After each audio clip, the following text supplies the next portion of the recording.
Hello everyone, I am Atul Dahale and welcome to my Incredible Chess channel.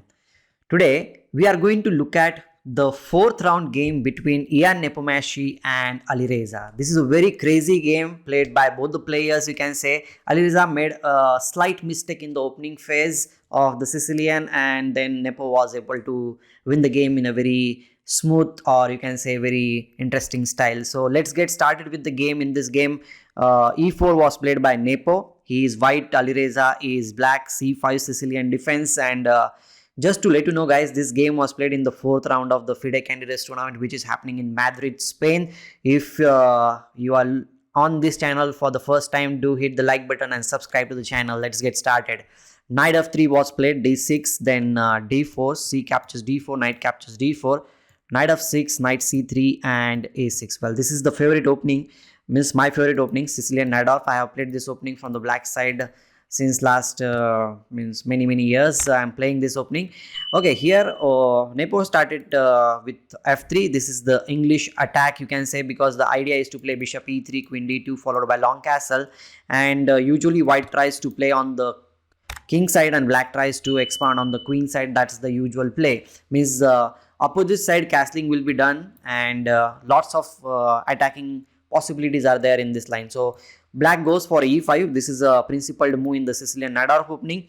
The knight needs to be kicked away, knight b3, and then bishop to e6. Of course, d5 square is very important. I just want to tell you one more thing, that when you're playing this opening from the black side, you have to take care of the d6 pawn, and whenever it is possible for you, okay, you should try to play d5 move, okay, because this is the backward pawn, and backward pawn needs to be like exchanged, or you need to take care of it. Okay, so bishop to e3, bishop e7, queen d2, and castles and long castle. This is what I was talking about earlier, that the opposite side castling will be done, and both the sides will be having their trump cards in the position, and whoever gets to the opponent's king first, usually that player wins. Okay, so here knight d7. First of all, you need to remember this thing: no matter which opening you are playing, you need to develop your pieces as quickly as possible.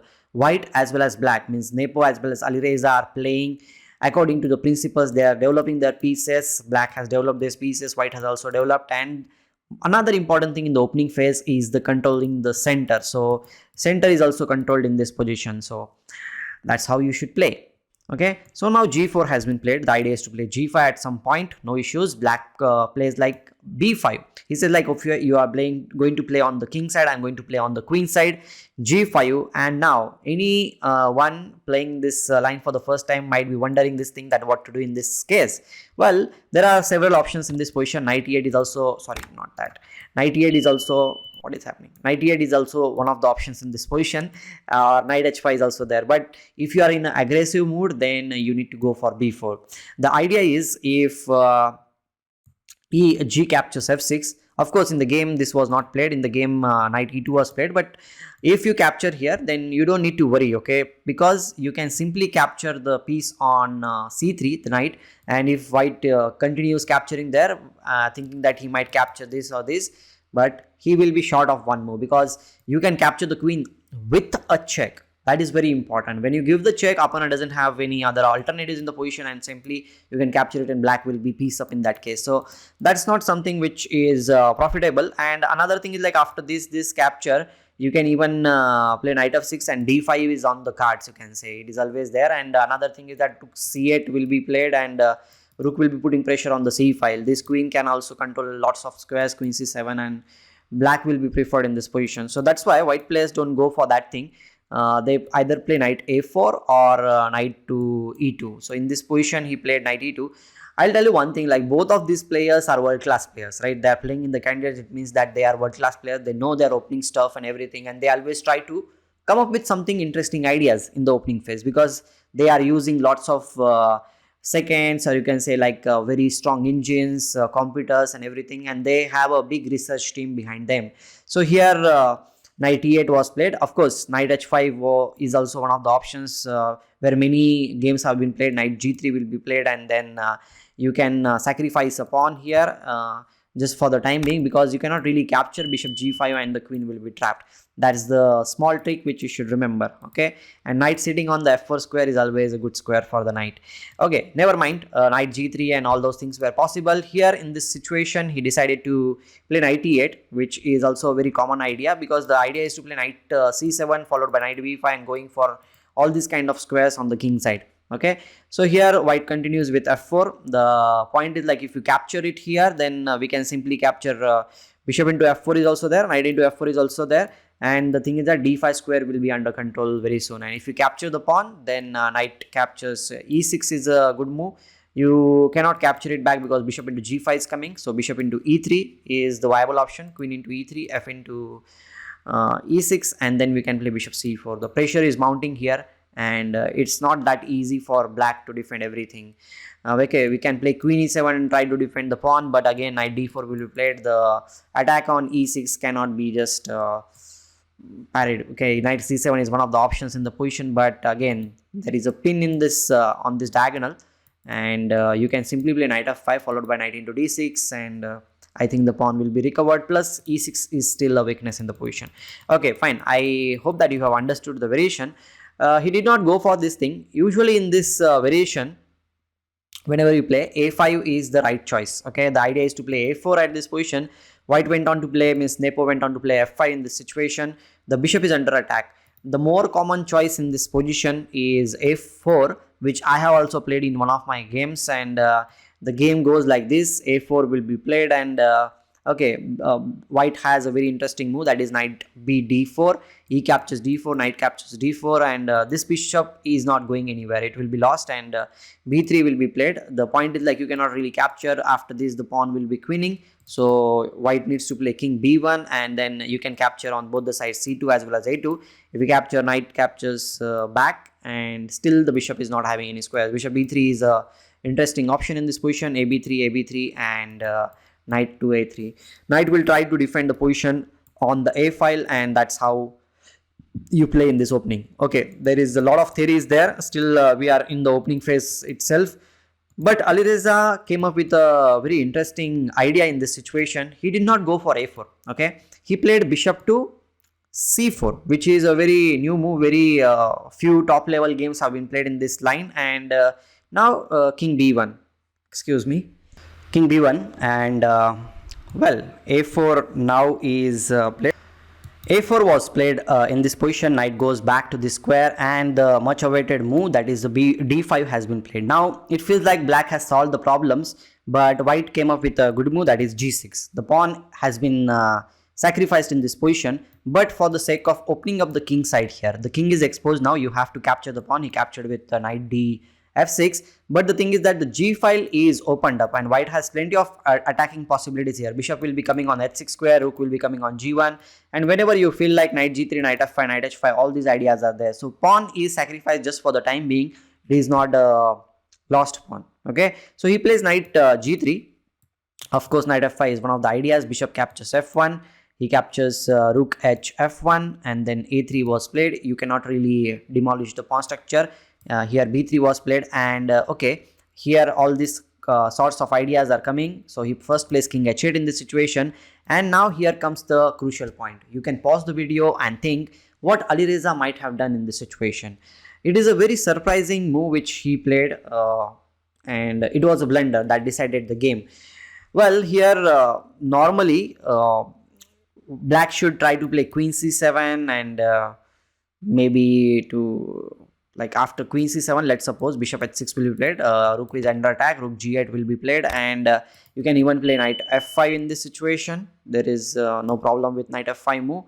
No, knight f4, knight f5, knight e4, knight c3 is coming. My bad. After rook to g8, I think we can simply play d6, knight captures d6, and rook into f6, this capture, and queen into d6 is a possibility. This is a possibility, you can say. But okay, he played in this position knight d6 move, which was a big blunder, because by playing this thing, the ideas were knight e4, knight c3. This is the idea. For, to be honest, like, let's suppose you play some random move here, h4, then simple knight e4, knight e4, knight e4, and the queen is under attack. Queen needs to move somewhere, and then knight c3 check, king to a1, and black seems to be doing great after knight d1, followed by this diagonal is a pretty weak diagonal. So this was the main idea of Alireza, but he missed one simple tactic, that is queen captures b4. Hence, like, I was looking at the video also, which was published on chess.com, and when he played knight d6, he looked like he completely missed it, and Nepo just captured it, and he was not impressed with the move.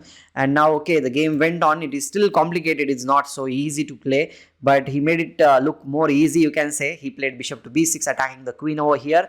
Queen d7 was played, and then queen came back. Okay, the queen might be going towards the king side. That is one of the ideas. The e5 pawn is also under attack. He plays rook b8, attacking the bishop. Bishop moves to a5 square. It's very important to control this diagonal. Okay, and another thing is bishop c3, and king on h8 will be under attack very soon. So knight c4, attacking the bishop once again, but he says like, okay, I know what are you trying to do, but the bishop is supported by the queen, so no worries. He plays d6 move, which is again a very interesting idea. The point is, like, you cannot really capture here. Rook into f6, the piece will be lost.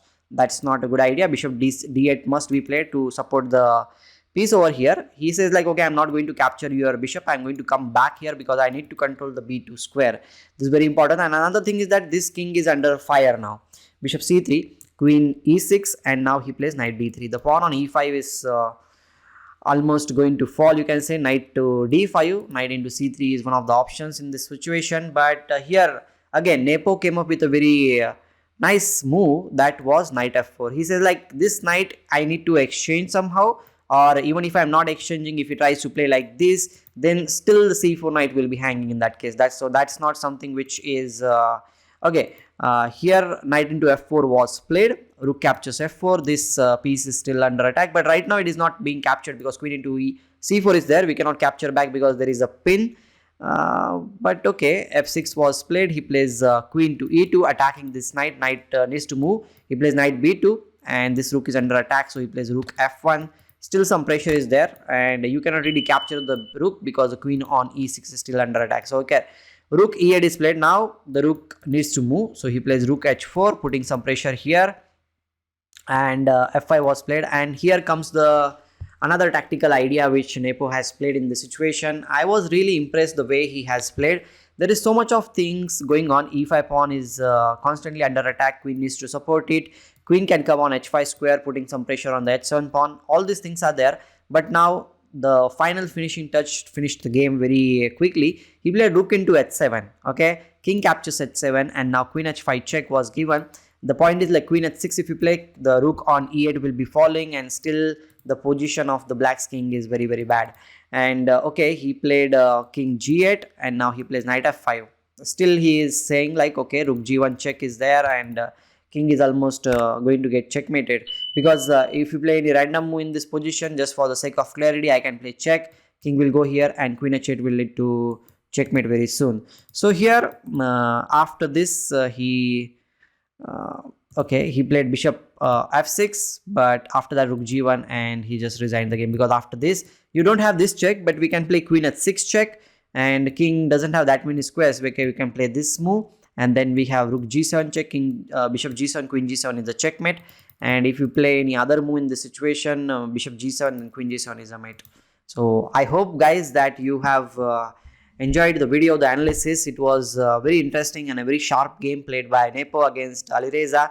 Nepo is leading the tournament now because he has won 2 games until now against Dingliren in the first round, and now he has won against Firoujza, Alireza.